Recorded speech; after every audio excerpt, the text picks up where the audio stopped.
Forza Horizon 6 might have just delivered the map we've been waiting for years. The best map ever seen in the franchise, if not the best open world racing map ever seen and could be to ever come. I generally think this could be the biggest leap in Forza Horizon history that this game has ever made. Because of this, obviously, we're in Japan, and this isn't just a small version of Japan. This is a huge, dense, action-packed filled map that completely changes how Forza Horizon has ever felt of what we've heard based on early access players that have been given the game. So from the moment you load in, the first thing that stands out is the sheer size of this map. This isn't just slightly bigger than a previous game. It's getting on to nearly 2 times the size of Forza Horizon 5, and it's on another level entirely. The world feels so much bigger, denser, and way more alive, with huge roads stretching across completely different environments. It's been said there's over 670 roads now. Quite a few people that have been given the early access have said that is a total lie. There's a lot more, but they're just hidden and not on the map, which apparently is something the developers have wanted, just so we can enjoy exploring the map. And what really makes it impressive isn't just the size, it's the variety.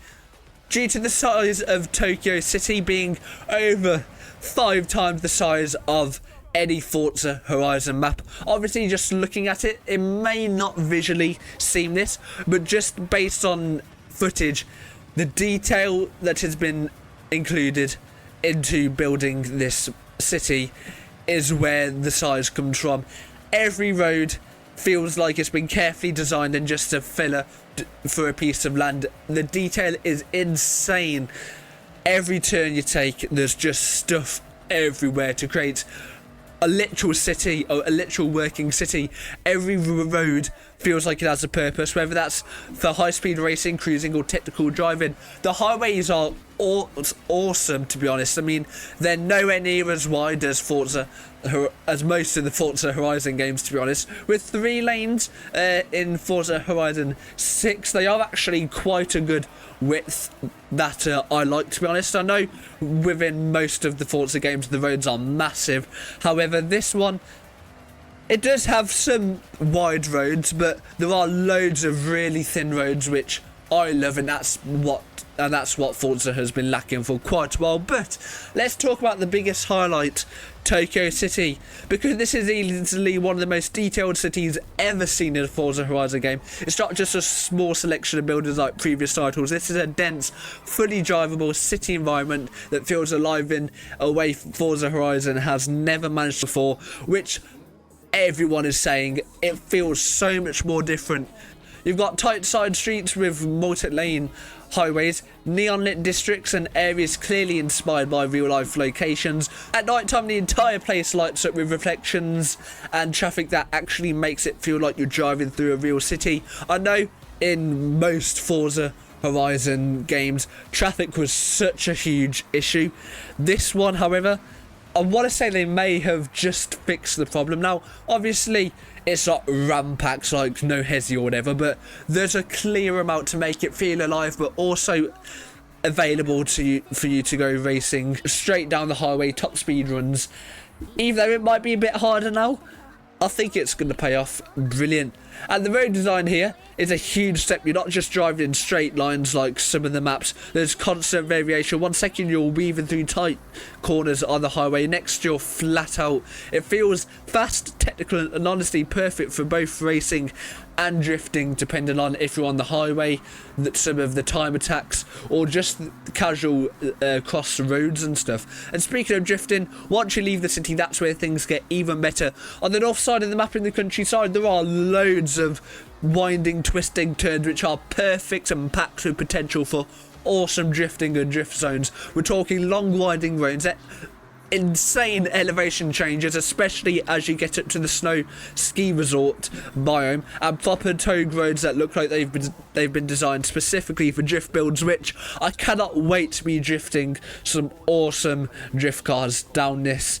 These aren't just basic mountain roads either, they've got tight hairpins, narrow sections, that classic downhill flow that makes driving feel like challenge again. Obviously, due to the height variation, this is insane. It adds to the size of the map. To be honest, like, just with the elevation changes, it feels so much more larger and immersive. It's the kind of road to reward skill, not just speed, which is very good.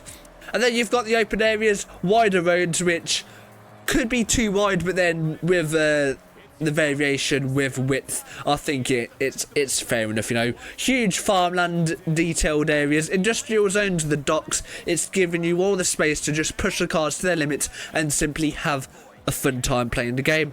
What's really cool though is how natural the transition feels. You're not loading into different zones, it all flows together in one continuous world, which makes exploring way more enjoyable. And exploration is actually a big part of this game. Now, one of the new features we've seen in this preview early access is a fog of war system, which some people have named it, where most of the map when you first load in isn't fully revealed straight away. You've got to uncover the world as you drive through it and actually discover areas in which you are then able to fast travel to, which is also free.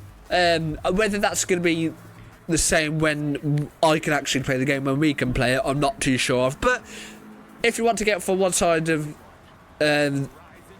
the map to the other, you have to simply have been there once, which is very good, because I know the developers do want us to enjoy driving and having a good time. This might sound simple, but it completely changes the feel of the game. Instead of just fast travelling, like I said, everywhere, you're encouraged to actually go out and discover roads, locations and hidden areas, which for an open world racing game is just the thing that we need as well. The map is filled with loads of things to find, from events, collectibles to small details that reward you for just driving around. It brings back that feeling of exploration that the Horizon games did sort of have, but on a much larger scale.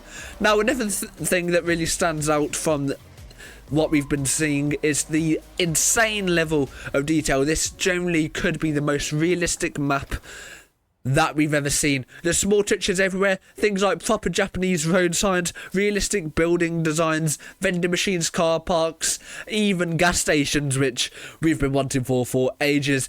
It all adds up to make the world feel believable, a live game.